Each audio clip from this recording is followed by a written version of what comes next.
So this is June 24th, 2023. This is my summer tub log. Added a couple weeks back, added another marsh marigold to the Aphanius vladykovi tub. Algae's been holding steady. I have not seen any fry yet in this tub, which last year they were one of the earlier species to go, so I don't know if that bodes well for the continued persistence of this species in my program, since I only had one female that I put in here. But you know, just keeping my fingers crossed that fry are going to show up. If and when they do, I will be very, very happy. My tub that I just threw my variatus in, I saw one of them like a week or so back. Looked good. Just letting this kind of ride at this point. I'll be transferring eggs from the Hikari medaka tub into here.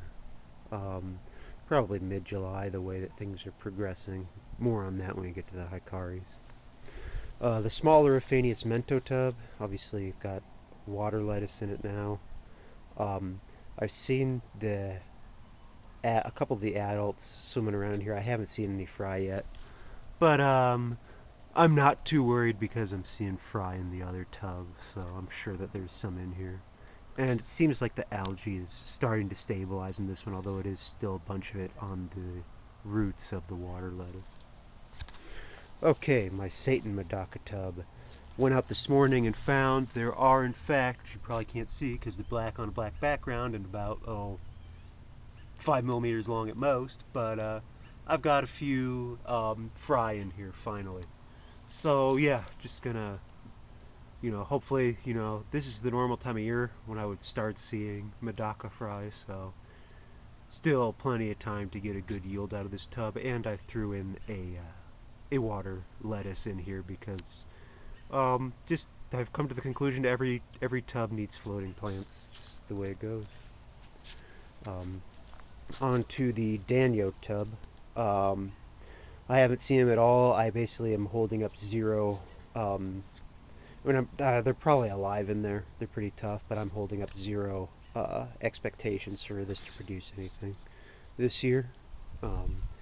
Water hyacinths started to go a little bit, but it definitely is not as productive in my climate as the water lettuces, so I don't know if I'll use it again. Probably not. This chameleon plant that I started from a sprig that broke off of one of the other chameleon plants seems to be actually doing pretty good. And obviously this mint plant, the label was sweet mint. I have no idea what actual variety it is, but it's going off. It's going pretty good. The Valencia tub. So I went and added these 2 chocolate mint plants to it, and the 2 last chocolate mint plants, in fact, that the grocery store had. As you can see, it's got a lot of algae. I've seen some of the Valencia swimming around in here, so they're still in here. I have seen no fry, still holding out hope for them.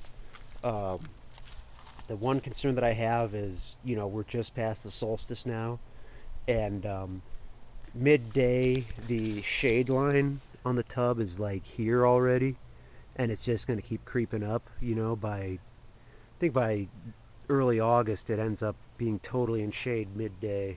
So supposedly Valencia are a cooler water species, but I'm just concerned that the water will get too cold and they won't really reproduce. Cracodon audax, again, threw a piece of water lettuce in there. Haven't seen anything. Again, this was just kind of a Hail Mary because my colony hasn't reproduced in 2 years, so I just threw some in here to see if I could get them going. Oh, and looks like this creeping Jenny is flowering, which is nice.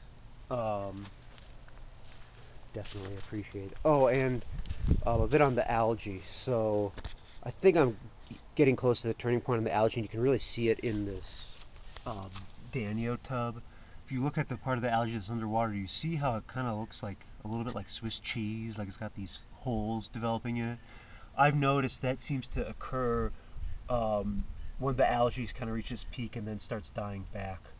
So if you can see in the Valencia tub, you can see that the algae is still very much like wispy and cotton candy. That means it's still growing. This stuff probably not really growing anymore and might start receding. We'll see. The Hikari Mayuki mix project. Have not seen any fry yet, but hopefully in the next few weeks. And when I do, I will pull the adults. There's definitely some algae that's been developing in the tub, unfortunately, but which makes it difficult to see in there. And I believe I still have all 3 specimens in there, but I can't be 100% sure. This tub, still nothing in it. The Marsilia is actually starting to take off. Hopefully I can get it growing nice and big, and then in the fall, when I take the plants in, I think I'm going to repot it, bring it inside, and actually grow it immersed over the winter, because just it was covered in so much algae all through the time that I was overwintering it, and then I brought it out, and it's just, as you can see, it's just an algae mess. So yeah, it'd be nice to just kind of knock that back. The turtle setup. Turtle seems to be doing okay. Having set this up and everything, I think next year, well, when I take the turtle in this fall, I think I'm going to tear this whole thing down, and next year I'm actually going to go and take one of these, like, probably get a new 110-gallon tub, especially if Tractor Supply has a sale on it, and just build a top for it and put the turtle in that. The thing being, so, in this setup, one second, it's hard to open that all the way. There we go. So, this setup is basically 2 concrete mixing tubs with a little, like, 1 foot wide land area. The turtle spends this entire time in one concrete mixing tub, never comes on land. And he has plenty of, like, he can get up on this wood. I've seen him on this wood basking. Climbing this rock should be no problem for him. So it's not that he's stuck in that tub. It's that he doesn't see any reason to leave it. And so the 110-gallon tubs basically have this almost the surface area of these both of these concrete mixing tubs combined. It's a little less, but only marginally so. And they've got much more depth. And I just think it's going to take up less space. It looks better. I'll just fabricate a top, and then yeah, I'm going to do it in the 110 tub. I think it's just going to be better. Okay. So, on to my Satan Gold Cross, which is actually quite interesting. What's been developing here. So I don't know if you can see it, but there are a ton of juveniles at this point, really. I mean, these guys are about a month old, and they're getting, like, a lot of them are like 3/4 of an inch, 1/2 inch, 3/4 of an inch, and they've got a really interesting phenotype.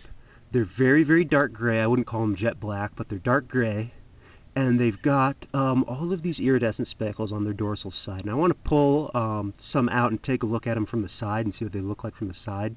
I'll probably do that after filming this. But yeah, this is really interesting, and that's the thing about when you start mixing strains, is like, because I was just trying to make a longfin gold, but what I'm getting here is really intriguing, and obviously I'm going to still go for that longfin gold, but I kind of want to pursue this kind of speckled, dark form. This is the orange blossom tub. There's actually one of the guys, which he's in the shade, so you can't really see his pattern. I believe that is the male that has the high pattern. So I think I've still got both that male and then that probable female with less pattern in here. I've thrown in a water lettuce. I'm hoping, this guy looks like he's reproductive size. He's certainly old enough to be. I got him in early April, so I've had him for 3 months. They're like 3 to 4 months old. They're getting towards reproductive size. So I'm hoping that over, the rest of this summer that they will mature up and lay some eggs, and that I can get some fry out of them, so that I can keep, working with them next year, working that line. And we're 10 minutes in, so I am going to actually break the video here, and this is part one of the tubs, and then we'll finish off basically all the big tubs. We will finish off, well, momentarily.